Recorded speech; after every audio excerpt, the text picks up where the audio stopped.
पर मेरा बड़ा भाई कहाँ जा रहा है? एक नंबर का हरामी था। सांप का खेल देखने। रुक, मैं दिखाऊं तेने सांप के खेल। ले देख ले, सांप का खेल देख। शर्मा क्यों रहा है? ले खेल भी लेने इससे थोड़ा सा। सांप का खेल देखेगा।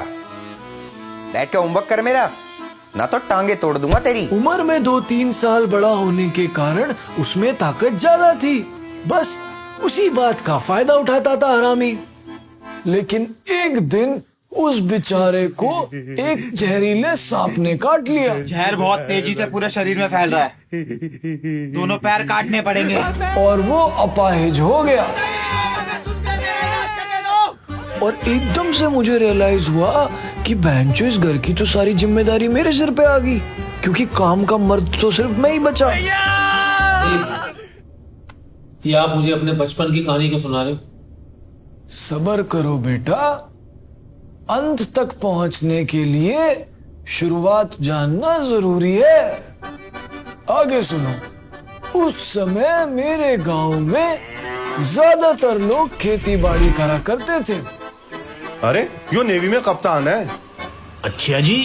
तन्ने कैसे बेरा? वर्दी न दिख रही उसकी? पर मैं अकेला था जिसकी दिल्ली में ड्राइवर की ड्यूटी लगी थी, और गांव में इज्जत इतनी थी कि जो जहां देखे वहीं खड़ा हो जाता था। और तो और सब प्यार से मुझे कप्तान साहब बुलाते थे, पता नहीं क्यों। खैर, मेरा सपना था कि मैं जल्दी से जल्दी एक बहुत अमीर आदमी बनूं, तो मैंने दबा के ड्यूटी करी, कुछ पैसे जोड़े और गांव के बाहर सबसे पहले एक सस्ती सी जमीन खरीद ली।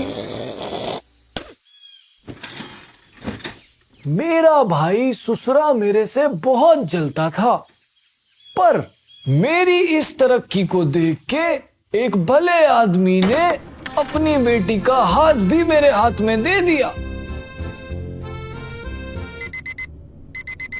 लेकिन ड्यूटी से छुट्टी लेने पर मालिक पैसे काट लेता था, तो मैंने सिर्फ शादी वाले दिन की छुट्टी ली, क्योंकि जैसा मैंने आपको बताया उस समय मेरे सर पे पैसा कमाने का भूत चढ़ा था।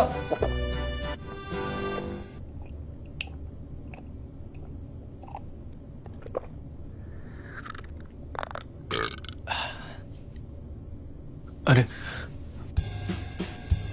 वो ड्यूटी का टाइम हो रहा था, रात में मिलते हैं। ये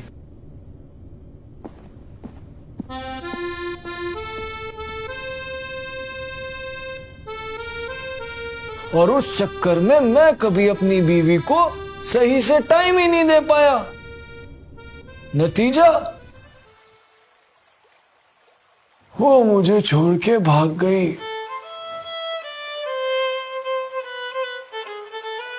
अरे संतोष, तू यहाँ बैठा हुआ है और मैं तुझे पूरे गांव में ढूंढ आया।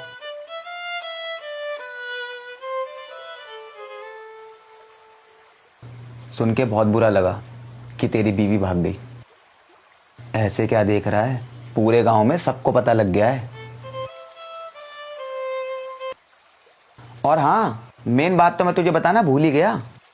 तेरा भाई ना कल रात से घर नहीं आया है, और गांव वाले तो ये कह रहे हैं कि तेरा भाई ही तेरी बीवी को लेके भागा है।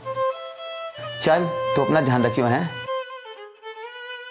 गांव में अफवाह उड़ी कि मेरी बीवी मेरे ही अपाहिज भाई के साथ भागी है, पर मेरे लिए ये बिना सर पैर की बात थी, क्योंकि कोई लड़की भला मुझे छोड़ के उसे क्यों चुनेगी।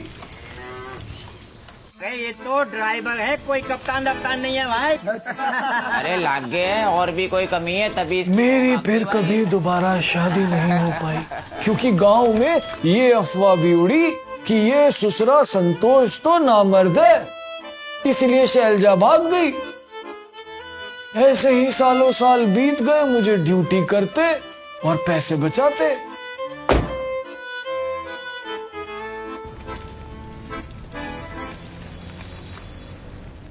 फिर कुछ साल पहले माँ बाप के गुजरने के बाद मुझसे गांव में रहा नहीं गया और मैं दिल्ली शिफ्ट हो गया।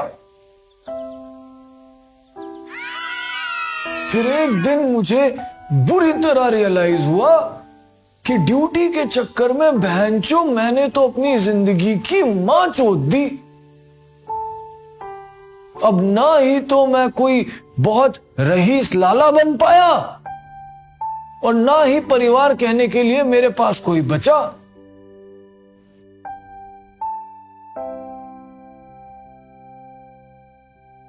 मैं ये सब डीप बातें सोच ही रहा था कि अचानक